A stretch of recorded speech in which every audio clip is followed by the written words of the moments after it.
Hi friends, ಇವತ್ತು ನಾನು ರುಚಿಕರವಾದಂತಹ ಚಕ್ಲಿ ಯಾವ ರೀತಿ ಮಾಡೋದು ಅಂತ ಹೇಳ್ಕೊಡ್ತಾ ಇದ್ದೀನಿ. ಅದಕ್ಕಿಂತ ಮುಂಚೆ ಫಸ್ಟು ಏನೇನು ಸಾಮಗ್ರಿಗಳು ಬೇಕು ಅಂತ ನೋಟ್ ಮಾಡ್ಕೊಳ್ಳೋಣ. ಫಸ್ಟು ಒಂದು ಬಟ್ಲು ಅಕ್ಕಿ ಹಸಿ ಹಿಟ್ಟನ್ನ ಇಟ್ಕೊಂಡಿದ್ದೀನಿ. ನಿಮ್ಮ ಮನೇಲಿರೋ ರೆಗ್ಯುಲರ್ ಅಕ್ಕಿ ಹಸಿ ಹಿಟ್ಟನ್ನ ಯೂಸ್ ಮಾಡ್ಬೋದು. ಒಂದು ಕಾಲು ಕಪ್ನಷ್ಟು ಹುರ್ಗಡ್ಲೆ ಇಟ್ಕೊಂಡಿದ್ದೀನಿ. ಹುರ್ಗಡ್ಲೆ ಈ ಥರ ಇರೋ ಹುರ್ಗಡ್ಲೆನ ಮಿಕ್ಸಿಗಾಗಿ ಪೌಡ್ರು ಮಾಡಿ ಇಟ್ಕೊಂಡಿದ್ದೀನಿ. ಹುರ್ಗಡ್ಲೆ, ಅಕ್ಕಿ ಹಸಿ ಹಿಟ್ಟು, ಅಚ್ಚಕಾರದ ಪುಡಿ, ಬಿಳಿ ಎಳ್ಳು, ರುಚಿಗೆ ತಕ್ಕಷ್ಟು ಉಪ್ಪು, ಜೀರಿಗೆ, ಚಿಟಿಕೆ ಸೋಡಾ ಇದನ್ನು ಹಾಕಿ ಒಂದು ಬೌಲಲ್ಲಿ ನೀಟಾಗಿ ಕಲಿಸ್ಕೋಬೇಕು. ಫಸ್ಟು ಅಕ್ಕಿ ಹಸಿ ಹಿಟ್ಟಿಗೆ ಹುರ್ಗಡ್ಲೆ, ಹಸಿಮೆಣಸಿನ ಪುಡಿ, ಉಪ್ಪು, ಸ್ವಲ್ಪ ಜೀರಿಗೆ, ಚಿಟಿಕೆ ಸೋಡಾ ಇಷ್ಟನ್ನು ಹಾಕಿ ಚೆನ್ನಾಗಿ ಮಿಕ್ಸ್ ಮಾಡ್ಕೋಬೇಕು.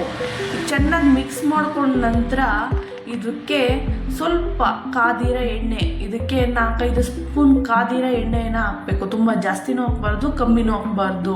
ಈ ಥರ ಹಾಕೋದ್ರಿಂದ ಏನಾಗುತ್ತೆ, ತುಂಬ ಚೆನ್ನಾಗಿ ಸಾಫ್ಟಾಗಿ ಮೃದುವಾಗಿರುತ್ತೆ. ಇಲ್ಲದ್ರೆ ಚಕ್ಲಿ ಕಟಕ್ಲು ಥರ ಅಂತಾರಲ್ಲ, ಗಟ್ಟಿ ಅಂತಾರಲ್ಲ, ಆ ಥರ ಬರೋದಿಲ್ಲ. ಈ ಥರ ಆಗಿರೋ ಚಕ್ಲಿನ ಸ್ಪೂನ್ನಲ್ಲಿ ನೀವು ಮಿಕ್ಸ್ ಮಾಡ್ಕೋಬೇಕು. ಕೈಲಿ ಯಾವುದೇ ಕಾರಣಕ್ಕೂ ಮಿಕ್ಸ್ ಮಾಡೋಕ್ಕೆ ಹೋಗ್ಬೇಡಿ. ಎಣ್ಣೆ ತುಂಬ ಬಿಸಿ ಇರುತ್ತೆ, ಕೈ ಸುಟ್ಬಿಡುತ್ತೆ. ಫಸ್ಟ್ ಈ ಥರ ನೀಟಾಗಿ ಚೆನ್ನಾಗಿ ಮಿಕ್ಸ್ ಮಾಡ್ಕೊಂಡ ನಂತರ ಇದಕ್ಕೆ ಸ್ವಲ್ಪ ನೀರು ಹಾಕ್ಕೊಂಡು, ಸ್ವಲ್ಪನೇ ನೀರು ಹಾಕ್ಕೊಂಡು, ಚಪಾತಿ ಹಿಟ್ಟನ್ನು ಅದಕ್ಕೆ ತುಂಬ ಗಟ್ಟಿನೂ ಅಲ್ಲ, ತುಂಬ ಸಾಫ್ಟು ಅಲ್ಲ, ಈ ರೀತಿ ಮಾಡಿ ಒಂಚೂರು ಒಂದು ಅರ್ಧ ಗಂಟೆ ಅಷ್ಟು ನೆನೆ ಹಾಕಬೇಕು. ಈ ಥರ ಮಾಡೋದ್ರಿಂದ ಚಕ್ಲಿ ತುಂಬ ಚೆನ್ನಾಗಿ ಬರುತ್ತೆ. ನೆಕ್ಸ್ಟ್ ಅರ್ಧ ಗಂಟೆ ಆದಮೇಲೆ ಚೆನ್ನಾಗಿ ಇದನ್ನು ಸಣ್ಣ ಸಣ್ಣ ರೌಂಡ್ ಮಾಡಿಕೊಂಡು ಇದನ್ನು ಚಕ್ಲಿ ಒಳಗೆ ಸ್ವಲ್ಪ ಎಣ್ಣೆ ಹಾಕಿ ನೀಟಾಗಿ ಚಕ್ಲಿ ಶೇಪ್ಗೆ ಪ್ರೆಸ್ ಮಾಡ್ಕೋಬೇಕು. ಇದಕ್ಕೆ ಫಸ್ಟು ನಾವು ಎಣ್ಣೆ ಹಚ್ಚಿರೋ ಎಣ್ಣೆ ಕವರು ಅಥವಾ ಒಂಚೂರು ತೇವಾಂಶ ಇರೋ ಒಂದು ಬಿಳಿದು ಕಾಟನ್ ಬಟ್ಟೆ, ಅದಕ್ಕೆ ಚಕ್ಲಿ ಮಾಡ್ಕೋಬೇಕು. ಚಕ್ಲಿ ಹಸಿ ಹಿಟ್ಟೊಂದು ಕಲಸಿರ್ತೀವಲ್ಲ, ಅದಕ್ಕೆ ಒಂದು ತಟ್ಟೆ ಮುಚ್ಚಬೇಕು. ಇಲ್ಲದೆ ಹೋದರೆ ಪ್ಯಾಕ್ ಮಾಡಿ ಇಡಬೇಕು ನೆಕ್ಸ್ಟ್ ಯೂಸ್ ಮಾಡೋವರೆಗೂ. ಇಲ್ಲದೆ ಹೋದರೆ ಇದು ಗಟ್ಟಿ ಆಗಿಬಿಟ್ರೆ ಚಕ್ಲಿ ಚೆನ್ನಾಗಿ ಬರಲ್ಲ, ಎಣ್ಣೆ ಕುಡಿದು ಬಿಡುತ್ತೆ.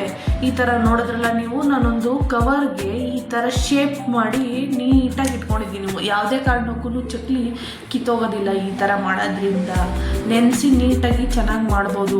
ಈ ರೀತಿ ಮಾಡಿದ್ಮೇಲೆ ಕಾದಿರೋ ಎಣ್ಣೆ ಕಾದಿದೆಯಾ ಅಂತ ನೋಡಿಕೊಂಡು ಅದಕ್ಕೆ ಹಾಕಬೇಕು. ಈ ಥರ ಬಬಲ್ಸ್ ಬಂದಾಗ ಚಕ್ಲಿನೆಲ್ಲ ಉಲ್ಟದವಾಗಬೇಕು. ಸ್ವಲ್ಪ ಗೋಲ್ಡನ್ ಬ್ರೌನ್ ಇದ್ದಾಗಲೇ ಮೀಡಿಯಮ್ ಫ್ಲೇಮಲ್ಲಿ ಚಕ್ಲಿನ ಚೆನ್ನಾಗಿ ಕರ್ಕೋಬೇಕು. ನೋಡಿದ್ರಲ್ಲ ಚಕ್ಲಿ ಎಷ್ಟು ನೀಟಾಗಿ ಎಷ್ಟು ಚೆನ್ನಾಗಿ ಬಂದಿದೆ. ರುಚಿಕರವಾದಂತಹ ಚಕ್ಲಿ ನಿಮಗೂ ಇಷ್ಟ ಆಗುತ್ತೆ, ನಿಮ್ಮ ಮನೆಯವ್ರಿಗೆ ಮಕ್ಳಿಗಂತೂ ತುಂಬ ಇಷ್ಟ ಆಗುತ್ತೆ.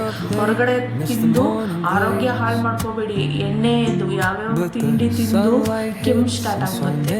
ಈ ಥರ ರುಚಿಕರವಾದಂತಹ ಚಕ್ಲಿ ಮಾಡ್ಕೊಂಡು ತಿನ್ನಿ. ನೋಡಿ ಇದರಲ್ಲಿ ಬೇಕಾದರೆ ಎಷ್ಟು ಕ್ರಿಸ್ಪಿಯಾಗಿದೆ, ತುಂಬ ಗಟ್ಟಿನೂ ಅಲ್ಲ, ತುಂಬ ಸಾಫ್ಟ್ ಅಲ್ಲ, ಅಷ್ಟು ಚೆನ್ನಾಗಿದೆ. Thank you. ಇವತ್ತಿನ ಬ್ಲಾಗ್ ಇಷ್ಟೇ. ಸಬ್ಸ್ಕ್ರೈಬ್ ಮಾಡೋದನ್ನ ಮಾತ್ರ ಮರಿಬೇಡಿ. ಬಾಯ್. Thank you.